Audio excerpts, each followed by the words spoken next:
Professor, you've mentioned Bolsonaro.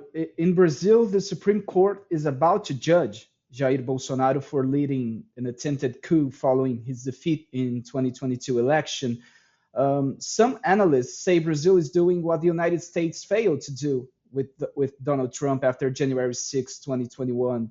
So has V-Dem also followed this process of the rise of the far right in Brazil, right? Absolutely. And I agree completely with that judgment. The so-called January 6th uprising in United States was no more or no less than a coup attempt. That was clear. In any international comparison, that will be called a coup attempt. And United States have failed to prosecute people appropriately.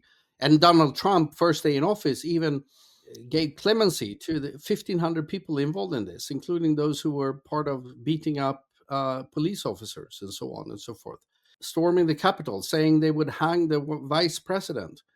And they were pardoned. And Trump was never prosecuted. So that's a major blowback to democracy, and in my judgment, a major mistake in American history. Professor, according to Democracy Report, almost all aspects of democracy are declining in more countries than they are improving compared to 10 years ago. What are these aspects?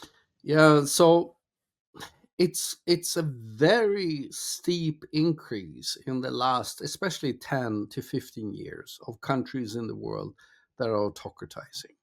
I think beyond the factors that I mentioned, China, Russia, Saudi Arabia, socioeconomic inequality and rise of far-right populism in its wake, it also shows on what we call diffusion in technical terms. So the more countries that are autocratizing and then become autocracies, the more their influence in the world spreads. And they start to affect other countries. It's very obvious right now with Trump in power in the United States, and you in Brazil are affected by it in so many ways, including the new tolls, of course. That steep increase also means that the world of autocracies, they are getting more powerful, and they know it. And that makes us who still live in democracies, who want democracy and human rights and freedom,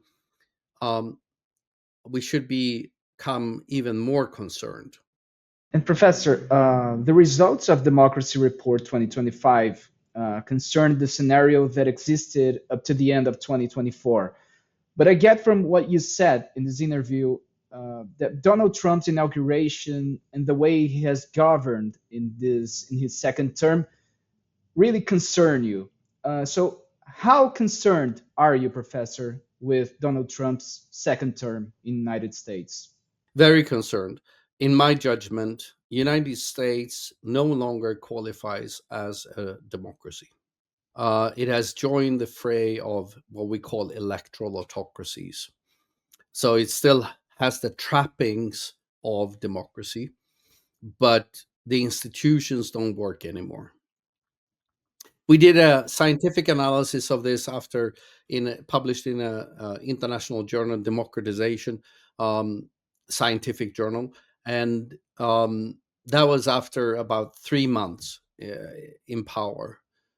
And already then, it seemed clear to us that there are so many breaches of democratic norms, so much undermining of democratic institutions, even breaking the Constitution and many laws, that United States can no longer qualify as a democracy.